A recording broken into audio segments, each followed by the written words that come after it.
Taxis continue on strike indefinitely in Barcelona for the 6th day in a row, and all negotiation attempts have so far failed. Hello and welcome to Catalan News.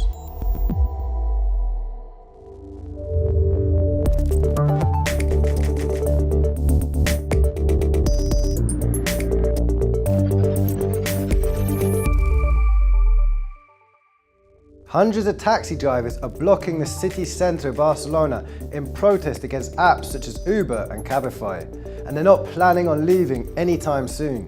We'll get you the latest on this from the ground and also give you some tips on how to get about without taxis, especially if you're heading to or from the Barcelona airport.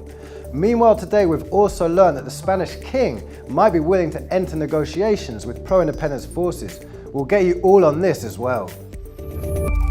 Travel misery for tourists and visitors in Barcelona for the 6th day in a row.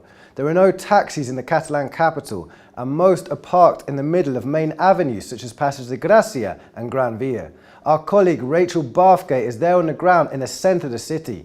Rachel, what is the latest happening there? Well, Alex, as you can see behind me, the taxi drivers are in fact still here being at the intersection between Passeig de Gràcia and Gran Via, as you can see from the emblematic statue behind me. So this is the 4th day that taxi drivers are occupying very important streets in Barcelona and the 6th day of the Barcelona taxi strike. So they're protesting the lifting of a regulation for licenses for Uber and Cabify. They argue that their jobs and that their livelihoods are at risk. So this all started when Barcelona imposed this regulation limiting the license for these ride-hailing enterprises. So the so-called 130, meaning one for Uber or Cabify per 30 licenses per taxis. However, a court decided to suspend this, and so the protests began. So the protest has been quiet so far today. People have been camping out. As you can see behind me, people are playing games, they're sharing food, they brought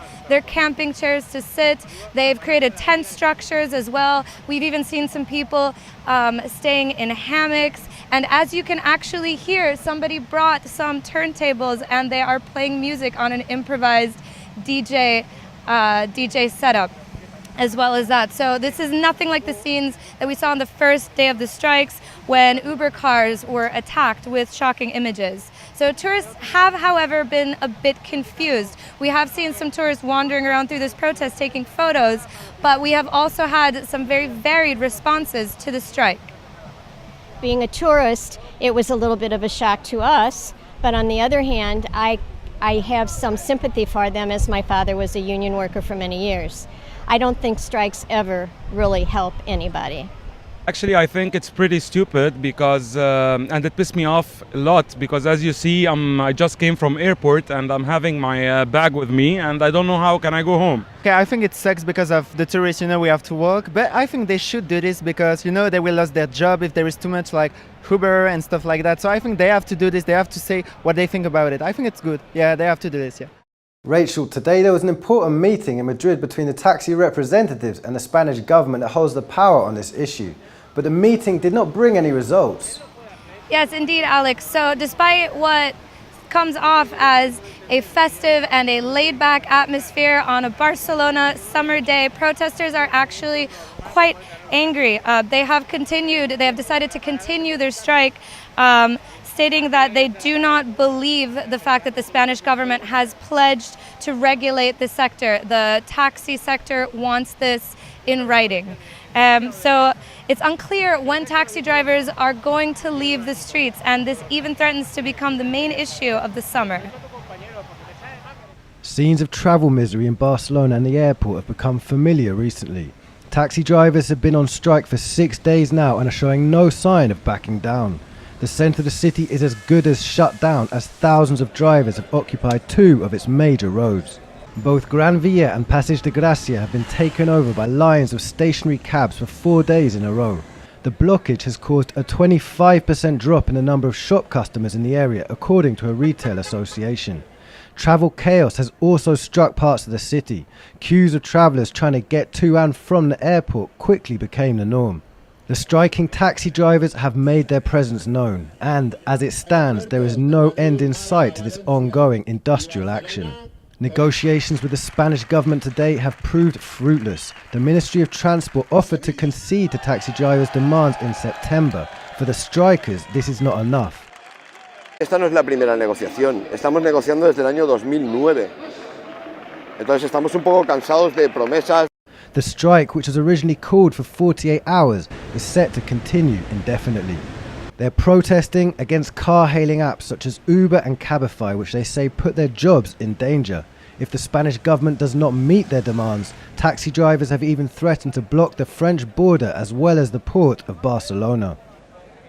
We can speak now with one of the taxi driver representatives in Barcelona, Yasser Idris. Today the negotiations with the Spanish government were not successful. What are you planning to do? I am all taxi drivers are not move here. Is the government is a solution this problem. 130. I just one lie is the 130. I am not saying nothing more. But what do you say to citizens and tourists that might be getting frustrated or even angry with the lack of taxi service in the city? Yes, I know. I feel the public is really very angry. But you know, this is our children future, family future. You know, one taxi is paying with the lot of. For I have 2 children, family here. I pay everything, rent, house, and everything. You know, and the public is a problem. But just few days. When is the complete the 130 law? I don't have a problem with the public, but 5 days I stay here for protest. I am not working. My family and children is a lot of, my colleague is coming with children here. I understand, but I fight with our future, our children's future. Thank you very much, Mr. Idris. Thank you very much for staying with us. Thanks again. As the strike continues, for those not sure on how to move around the city in the meantime, here are some tips. For travellers making the journey to and from Barcelona airport, the Aerobus service is still operable, but only from Plaza España. From there, regular buses every 5 minutes are running to and from the city and both terminals of Barcelona airport. The usual stops within the capital have been cancelled.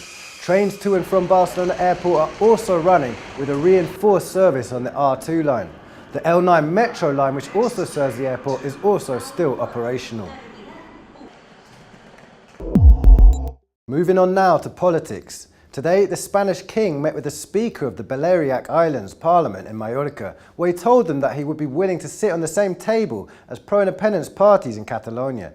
Is the king switching his hardline stance on independence?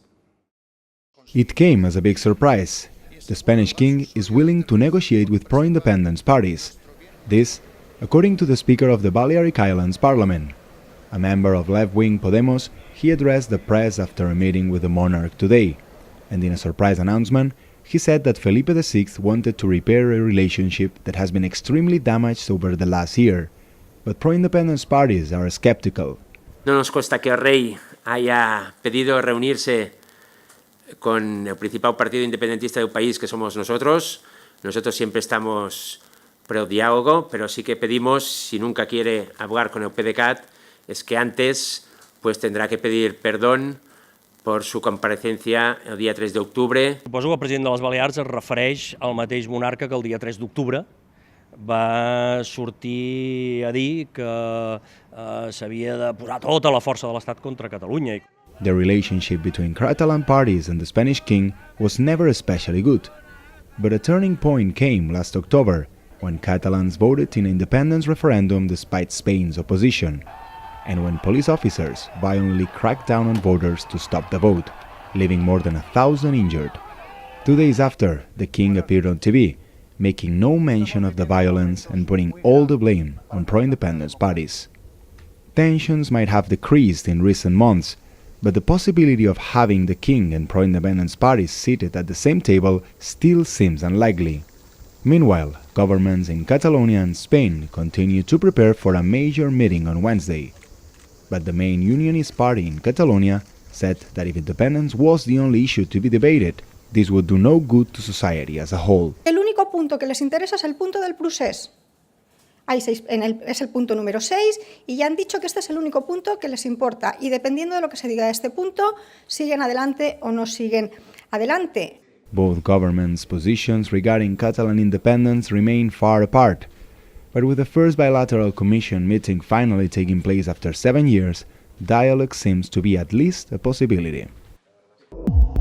Summer in Catalonia is synonymous with festivals, and in the north of the country, in Perelada, opera takes the central stage.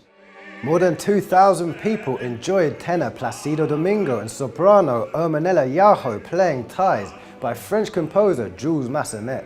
More than 130 musicians accompanied the opera singers in an impressive performance and amazing setup that delighted the public. And before we finish today's show, we want to talk a bit more about music, because this weekend the Orchestra of Barcelona and National of Catalonia performed in Amsterdam in the prestigious Concert Gibbo. Enjoy and see you tomorrow.